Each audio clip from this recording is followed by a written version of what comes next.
Muito bom, estamos juntos aqui na casa de Deus, né? E podermos adorar e falar com Ele, orar, cantar. Queremos agradecer essas três damas que cantaram agora, muito lindo, que Deus abençoe.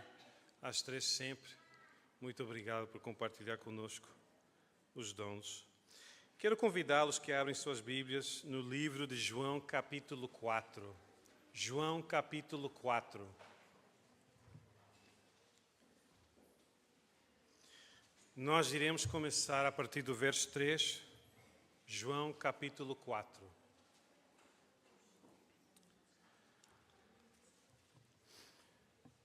E diz assim o texto, e nós vamos ler bastante, não todo o capítulo, que é muito longo, mas vamos saltar alguns e eu vou lhe dizer quando que vamos saltar.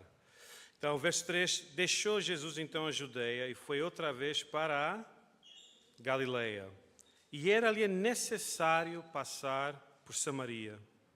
Foi, pois, a uma cidade de Samaria, chamada Sycar, junto da herdade que Jacó tinha dado a seu filho José. E estava ali a fonte de Jacó. Jesus, pois, cansado do caminho, assentou-se assim junto da fonte. Era isso quase a hora sexta, meio-dia. Veio uma mulher da Samaria tirar água.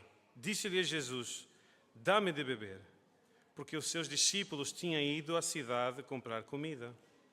Disse-lhe, pois, a mulher samaritana, como sendo tu judeu, me pedes de beber a mim, que sou mulher samaritana? Porque os judeus não se comunicam com os samaritanos. Jesus respondeu e disse-lhe, se tu conheceras o dom de Deus, e que é quem te diz, dá-me de beber, tu lhe pedirias e ele te daria água viva. Disse-lhe a mulher, Senhor, tu não tens com que atirar, e o poço é fundo, onde, pois, tens a água viva? És tu maior do que Jacó, nosso pai, que nos deu o poço, bebendo ele próprio dele e os seus filhos e o seu gado? Jesus respondeu e disse-lhe, qualquer que beber desta água tornará a ter sede, mas aquele que beber da água que eu lhe der nunca terá sede, porque a água que eu lhe der se fará nele uma fonte de água a jorrar para a vida eterna. Disse-lhe a mulher, Senhor, dá-me desta água, para que não mais tenha sede e não venha aqui tirá-la. Disse-lhe Jesus, vai, chama o teu marido e vem cá. A mulher respondeu e disse, não tenho marido. Disse-lhe Jesus, disseste bem, não tenho marido, porque tiveste 5 maridos, e o que agora tens não é o teu marido. Isso disseste com verdade. Disse-lhe a mulher, Senhor, vejo que és profeta. Verso 25, a mulher disse-lhe, eu sei que o Messias, que se chama o Cristo, vem. Quando ele vier, nos anunciará todas as coisas. Jesus disse-lhe, eu sou, eu que falo contigo. Verso 28, deixou, pois, a mulher o seu cântaro e foi à cidade e disse àqueles homens, vinde e vede um homem que me diz tudo quanto tenho feito. Porventura, não é este o Cristo? E para finalizar, o 39 em diante. E muitos dos samaritanos daquela cidade creram nele pela palavra da mulher que testificou. Disse-me tudo quanto tenho feito. Indo, pois, ter com ele os samaritanos, rogaram-lhe que ficasse com eles. E ficou ali 2 dias. E muitos mais creram nele por causa da sua palavra. E diziam à mulher, já não é pelo que dizeste que nós cremos, porque nós mesmos os temos ouvido e sabemos que este é verdadeiramente o Cristo, o Salvador do mundo. Amém. Deixe-me apresentar Glitter. Uma mulher que ainda é incrivelmente bonita, linda e até perturba as pessoas pela sua beleza. Ela é a inveja silenciosa das mulheres. Elas invejam tudo do Glitter. Seus olhos encantadores, castanhos escuros, seu cabelo preto, longo e sedoso, sua voz derreteria o coração de qualquer homem. Um corpo com todas as curvas certas, em todos os lugares certos. Glitter era linda demais e parecia que todos os homens estavam dispostos a agradá-la. Quando jovem, ela casou pela primeira vez e casou-se com Josimar, o homem dos seus sonhos.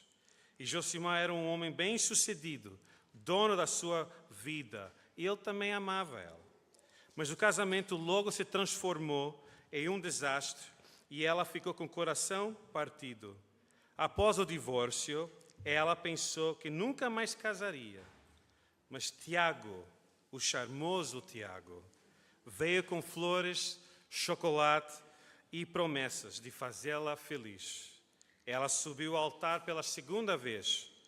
Mas esse casamento também terminou em divórcio. Ainda a tentar superar este relacionamento, o Ricardo, silenciosamente, o eloquente Ricardo apareceu. E apesar dos protestos da sua família, ela pensou que ele era sim o homem, que finalmente isto aqui daria bem os dois. Mas poucos meses depois, o relacionamento com ele também chegou a um fim. Glitter então concluiu que daria uma pausa aos relacionamentos. Um dia, ao levar o carro à oficina para um serviço de manutenção, ela viu pela primeira vez o Jefton. Alto, moreno, forte Jefton. Ele também caiu forte por ela. E parecia que os dois iam ter um relacionamento perfeito. Mas os problemas que os outros relacionamentos tiveram, eles também entraram neste casamento também. E também chegou a um fim. Ela então ainda continuava a sonhar que ela poderia ter um relacionamento que iria durar por toda a sua vida. Ela queria ser feliz. Então ela decidiu que se houvesse mais uma oportunidade, que ela então daria o tempo. Não iria se apressar. Um dia, ao visitar a loja Auchan, ela a procurar as coisas, simplesmente passar o tempo, perdeu-se dentro da loja e ali então encontrou com José. E José então sabia muito bem falar, sabia como persuadir, sabia como tocar os pontos corretos. E os dois então começaram um namoro e também chegaram a casar. Mas infelizmente também terminou em divórcio. Já cansada disto, já 5 vezes, ela uma noite lá no seu quarto, a gastar tempo nas aplicações lá no telemóvel, recebe uma mensagem de um gajo chamado Killian. Ela viu o seu perfil e quando viu o perfil, viu que ele era atraente. Era um bocadinho mais novo do que ela, mas ele também preferia as mulheres maduras. Começaram a conversar e rapidamente ela viu-se que estava a rir muito com ele, pois ele tinha um bom senso de humor. E Glitter precisava de rir. Já fazia muito tempo que ela já não ria, muito menos sorria. Então era algo bom, mas havia um pormenor. O que ele não queria casar com ela. Ele só queria ter Glitter para uma amiga do lado e também para ajudar a suprir algumas necessidades. E ela também, muito bem, como já tinha passado tantos outros relacionamentos, para ela dava quase igual, mesmo que no seu interior não estava bem. Será que ela estava a sofrer nesta situação? E o que Deus iria pensar a respeito deste relacionamento?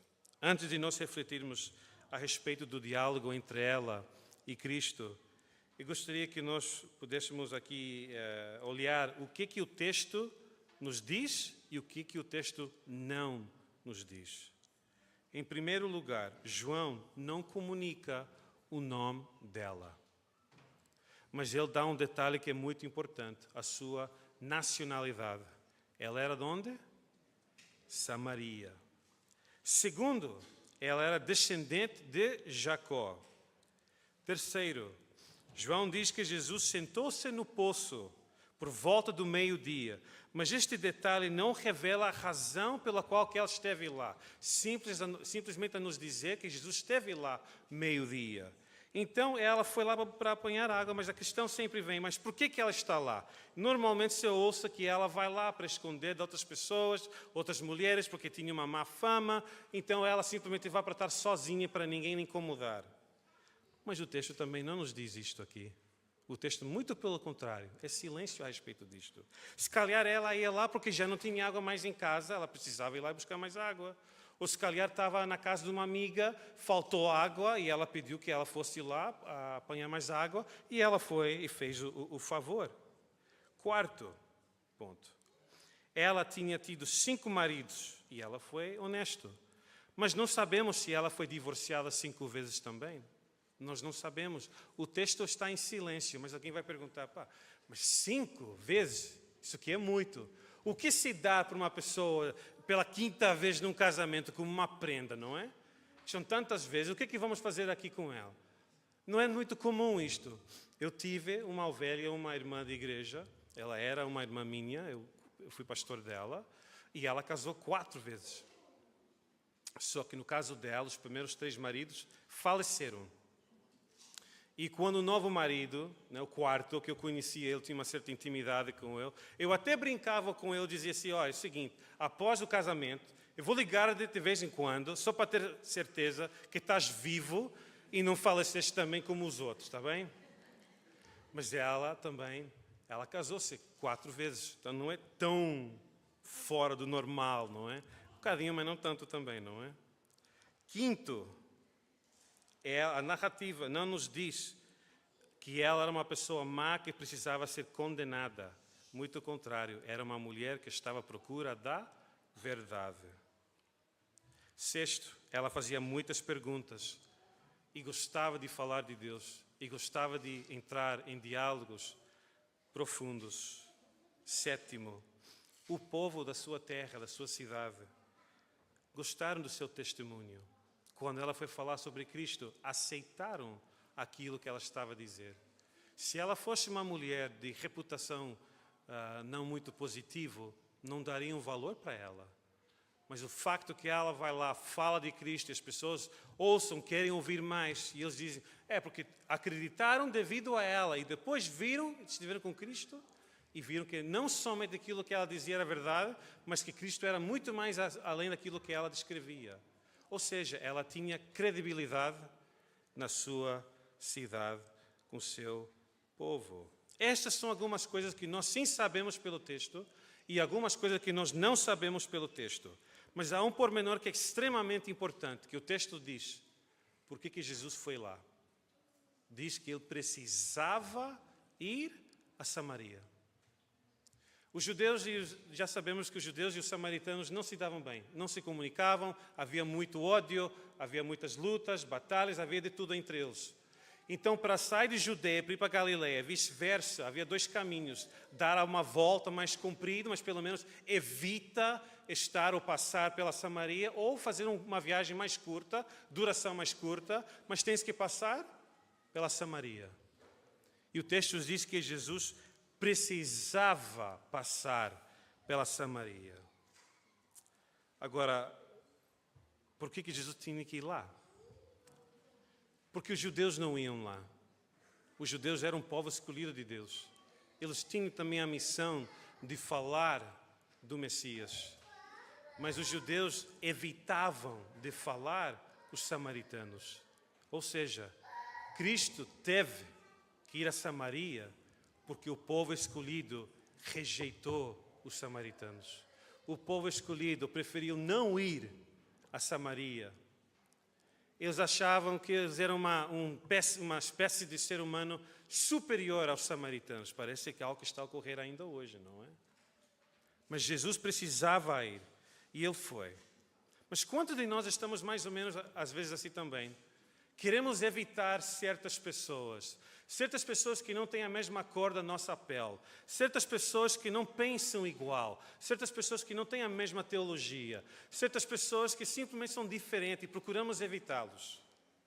Ou às vezes nós vamos numa loja, nós estamos bem com alguém em casa ou na igreja ou com uma amizade e de repente quando vamos na igreja, numa loja, por exemplo, no mercado, vimos que aquela pessoa está ali. E para evitar uma situação meio desagradável, falso até podemos dizer assim, não é? Que, olá, muito bem ver-te, como estás? Porque no final não apetece a ninguém ver-se e conversar um com o outro.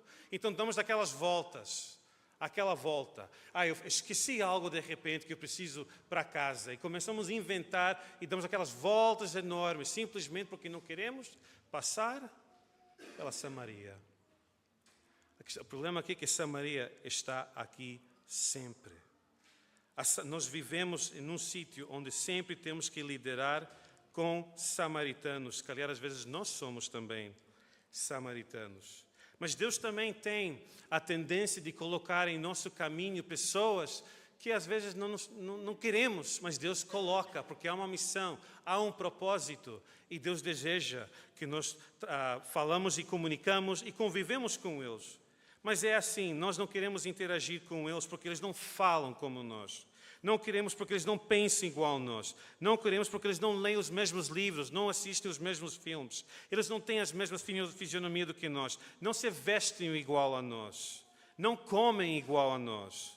Não têm o mesmo gosto de música. E se calhar o teu estilo de adoração seja diferente do que o nosso também.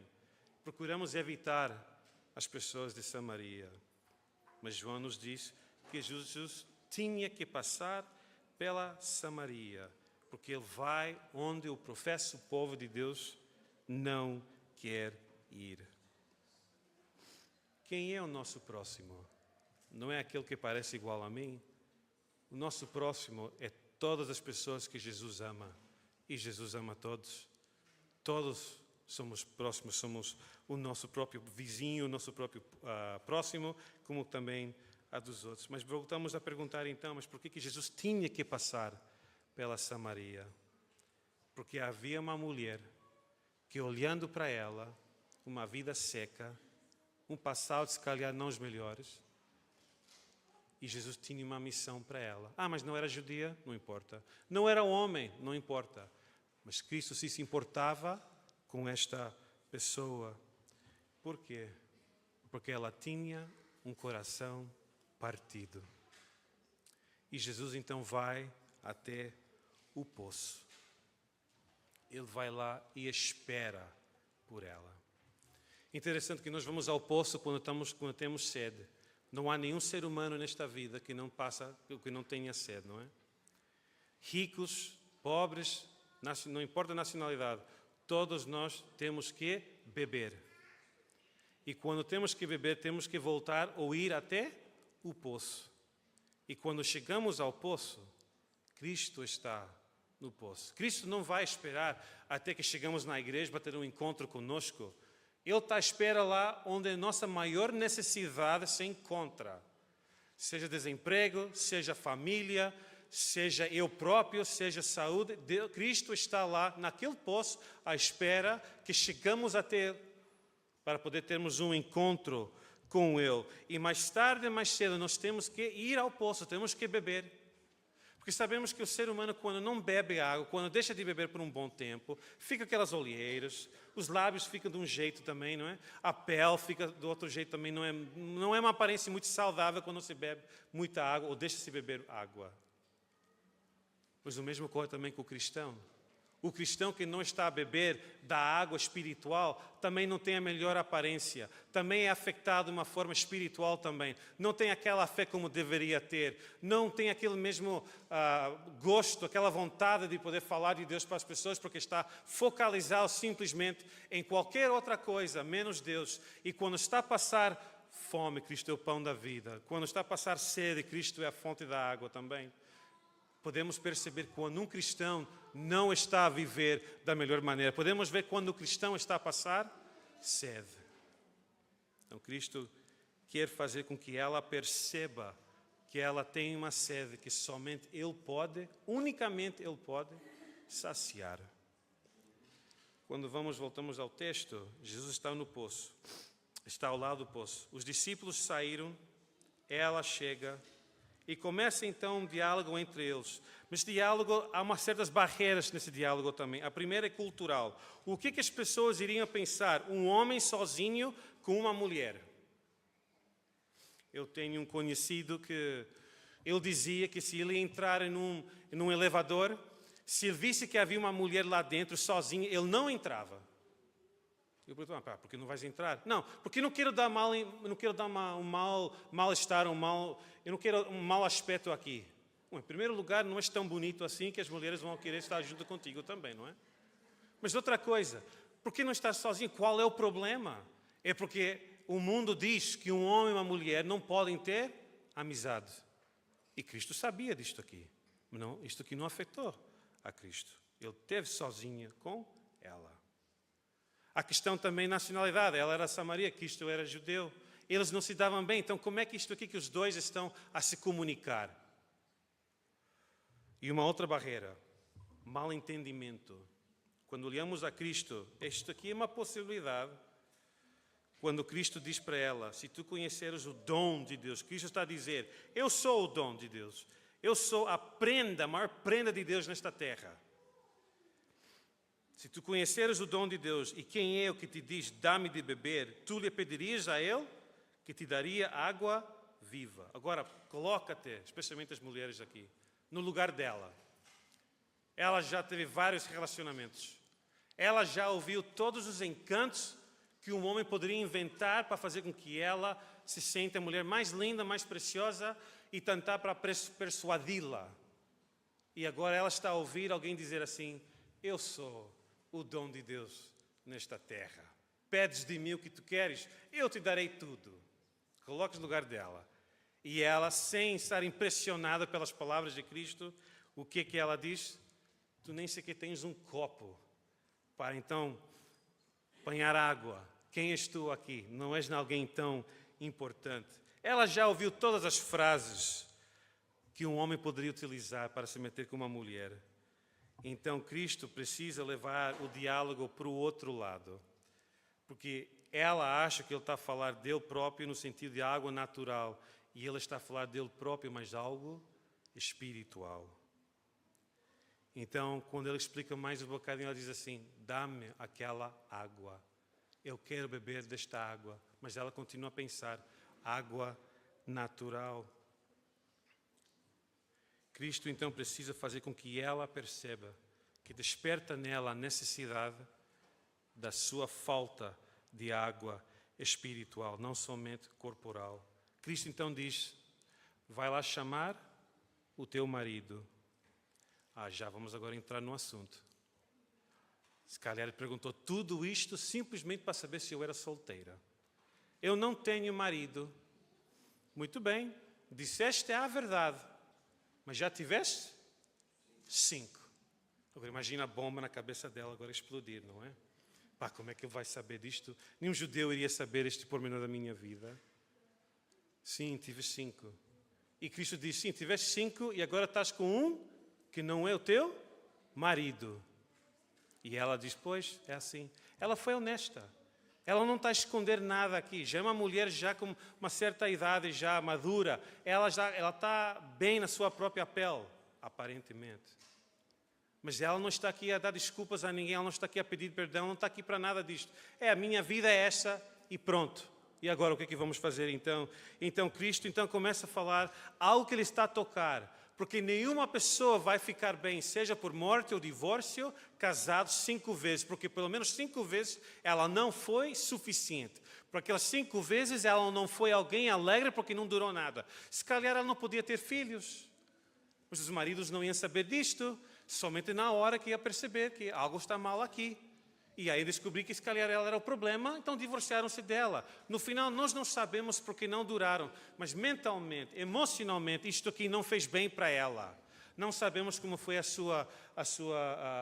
quando ela foi criada, quando era criança, depois como jovem. Nós não sabemos os problemas que ela enfrentou também. Que isto afetou ela também a sempre a procurar um homem para lhe fazer feliz, um homem que lhe entregaria o seu coração, um homem que lhe ia dar a segurança que ela tanto desejava. E que ela também como mulher precisava. Sim, Senhor, eu sou falha. Sim, Senhor, fiz umas decisões que não são as melhores. Mas Cristo não a condena. Cristo não diz para ela, afasta-te daquele relacionamento. Pedes perdão, vais e não peques mais. Ele não disse nada disto. Comecem então a entrar num assunto teológico, porque assim que começa a falar da vida pessoal dela, ela diz, agora vês que tu és um profeta. Primeiro ele era Senhor, agora é profeta. E logo a seguir vamos ver uma outra fase, a terminar o que ele é para ela. Então, verso 25 é chave. Pois ela diz assim, o Messias um dia virá e nos contará todas as coisas. Que coisas? Do povo, do mundo, mas o que ela quer que o Messias diz para ela. por que tanta desgraça ocorreu na minha vida? Por que estou aqui ainda? O que fiz para merecer ser rejeitado tantas vezes? Ou porque uma pessoa boa faleceu? O que eu fiz para isto aqui? O que eu fiz para meus pais, se calhar, não me dessem a atenção que eu precisava? O que eu fiz para que os meus sonhos não se realizassem do jeito que eu gostaria? Por que minha saúde não é a melhor? Se chegasse na tua casa e Cristo está ao pé da tua porta, espera por ti, a conversar contigo, como seria aquele diálogo? E ela faz muitas perguntas. E ela então começa. E Cristo então diz para ela, estás à espera do Messias? Pois, eu sou aquele que tu estás a esperar. Cristo se revela de uma forma clara, aberta, que ela está a falar com o Deus Todo-Poderoso. Que oportunidade! Cristo ao lado de um poço, à espera que esta pessoa apareça, para que eles tenham um diálogo sobre qualquer coisa que ela deseja. E quando ela fala com ele, quando ela está a falar e ela sente algo dentro dela, os discípulos chegam. Os discípulos parece que sempre têm aqueles momentos que estragam as coisas, não é? A coisa está indo bem, de repente eles chegam com comida. Ô Senhor, o que estás a fazer aqui? O que estás a falar com ela? O que se passa aqui? E Cristo então diz mais uma palavras simbólicas. Eu já tenho a minha própria comida aqui. E eles ficam aí sem saber. Mas naquele momento, o que ela faz? Ela sai. Ela deita tudo para baixo. Tudo que ela levou para poder então levantar água, já não precisava, porque aqueles instrumentos que ela utilizava estavam amarrados com uma história, estavam amarrados a um passado, estavam amarrados a uma certa perspectiva, mas agora ela tem outro, porque ela teve um encontro com Cristo. Ela já não precisa, todos os momentos, aquela água natural, mas ela está no foco dela, agora está na água espiritual. E ela então vai para a sua cidade, para a sua aldeia, e diz assim: venha ver um homem que contou tudo da minha vida.